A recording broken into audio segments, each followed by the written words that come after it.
Assalamualaikum warahmatullahi wabarakatuh. Bismillahirrahmanirrahim. Allahumma sholli ala sayyidina Muhammadin wa ala alihi wa sahbihi ajmain. Nama ba'du. Jalanallahu ayyakum min ahlil khairi was sa'ada fid dini wad dunya wal akhirah. Mari kita saling mendoakan satu sama lain. Kita berbeda dalam masalah apapun, sebesar apapun perbedaannya, sebagai sesama muslim, satu negara, satu bangsa, satu tanah air. Kita harus saling mendoakan dengan doa yang baik. Amin, Allahumma amin. Kita juga mendoakan semoga saudara-saudara kita sesama muslim dimanapun berada, wabil khusus di Palestina, di perbatasan Gaza yang sedang berperang, semoga Allah berikan mereka kemenangan. Semoga yang meninggal Allah catat sebagai syuhada dan Allah tempatkan di surga bi ghairi hisab, tanpa ada hisab. Keluarganya diberikan ketabahan. Amin, Allahumma amin. Bagi yang memiliki kelebihan materi dan ingin menyumbang, silahkan cari lembaga-lembaga kredibel yang menyalurkan bantuan dana kepada saudara-saudara kita di sana. Amin, Allahumma amin. Saya miris sekali membaca tulisan terbaru dari KRT Fakih Wirahadiningrat dengan judul yang sangat wow. Iron Dome Israel runtuh, Ba'alawi menghitung hari. Mungkin maksudnya menghitung hari untuk runtuh. Lalu sebagai pengantar dari tulisannya mengutip ucapan Edmund Lockhart, seorang pakar forensik, ya, orang yang biasa meneliti jejak langkah atau jejak-jejak kejahatan.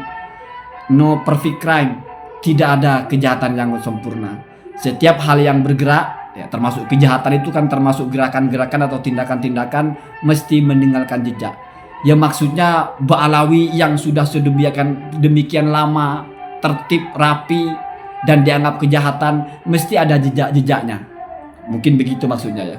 Kemudian ada 3 poin menyamakan Ba'alawi itu atau Habib Yaman itu dengan orang-orang Yahudi Khazar, yaitu mayoritas penduduk Israel. Wah, luar biasa ya.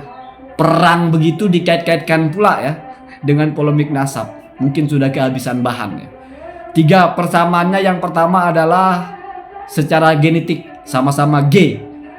Kemudian yang kedua adalah ada kesamaan tabiat, yaitu rasis.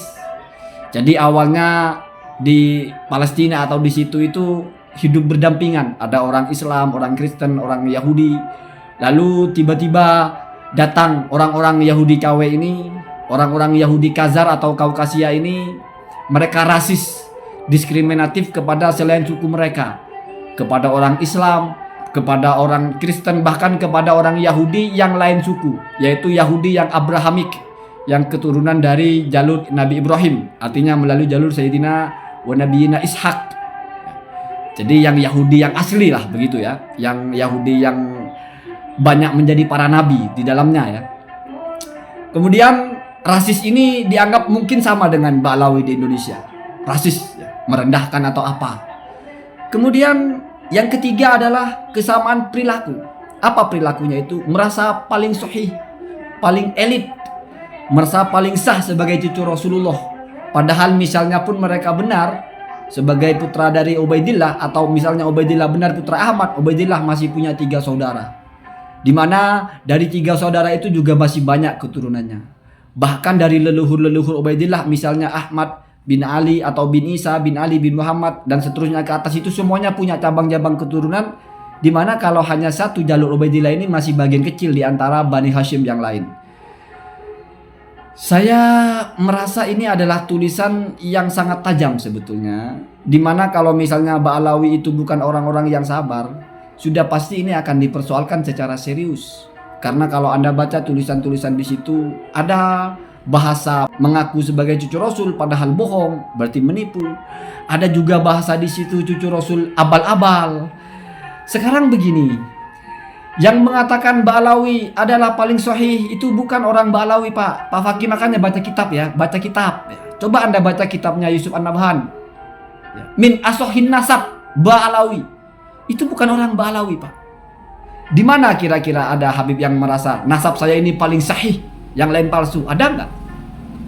Terus kemudian kalau mereka mengatakan mereka cucu Nabi, terus dianggap menipu, ada 60 kitab yang mengatakan Ubaidillah itu cucu Rasulullah.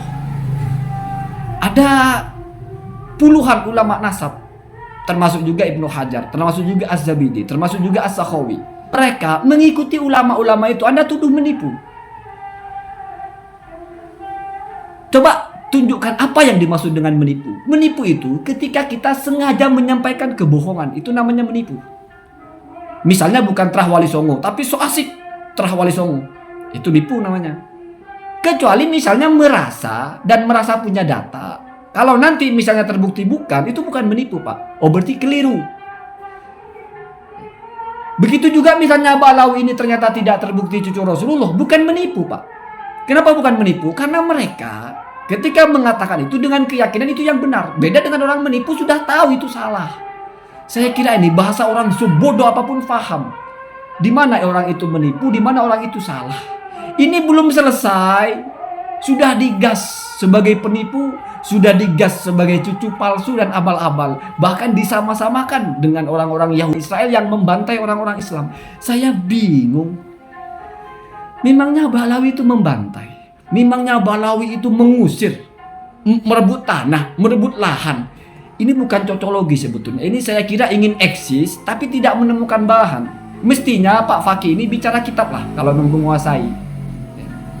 Ya pernah kan Anda bicara kitab ketika baca Torful Ashab?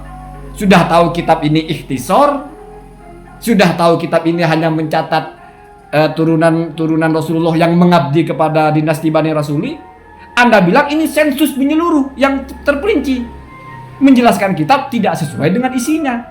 Semestinya itu diklarifikasi. Kalau mau mencerdaskan, jangan nambah-nambah narasi-narasi yang sifatnya asumsi saja, tapi seolah-olah dipastikan ini sebagai kebenaran.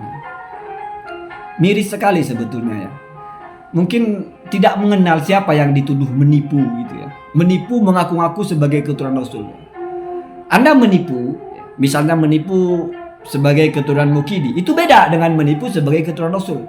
Karena menipu sebagai keturunan Rasul itu termasuk kepada kadzaba alan nabi, berdusta atas nama Nabi. Sama dengan mengatakan ini hadis Nabi padahal bukan. Sama dengan mengatakan ini cucu Nabi padahal bukan. Yang pertama. Yang kedua masuk kepada intisab ila ghairil ab. Itu ancamannya berat, Pak. Satu sisi intisab ila ghairil ab sudah berat kepada siapapun ya. Termasuk kepada Mukidi, kepada Markona. Oh, Markona kan perempuan. Oh, ada nama-nama seperti perempuan, orangnya laki-laki seperti Tolha, Rubi'ah, itu kan laki-laki semua ya. Khalifah itu kan laki-laki. Markona itu laki-laki juga ya. Kemudian di satu sisi dia bohong sudah. Masuk kepada pelanggaran intisab ila ghairil ab. Berbohongnya kepada Nabi. Dan tidaklah berbohong atas nama Nabi itu sama dengan berbohong atas nama orang lain. Itu tuduhan Anda dilemparkan kepada jutaan orang. Siap bertanggung jawab ya. Menuduh semua mereka itu menipu, menuduh semua mereka itu palsu. Dengan bahasa studi pustaka dan studi genetik. Ya silahkan ya. Silahkan. Saya kira kita itu kalau mau menyampaikan sesuatu di publik itu ya harus ada mutunya lah ya. Jangan sebatas mencocok-cocokkan ya. Ada momentum Yahudi perang, Yahudi diserang, kebobolan, oh dikaitkan, wah ini juga akan kebobolan nih. Begitu ya, begitu. Padahal kalau kita melihat, ya mungkin dengan kacamata picik saja menganggap itu hal yang sama ya. Allahumma dina ada sabil. Assalamualaikum warahmatullahi wabarakatuh.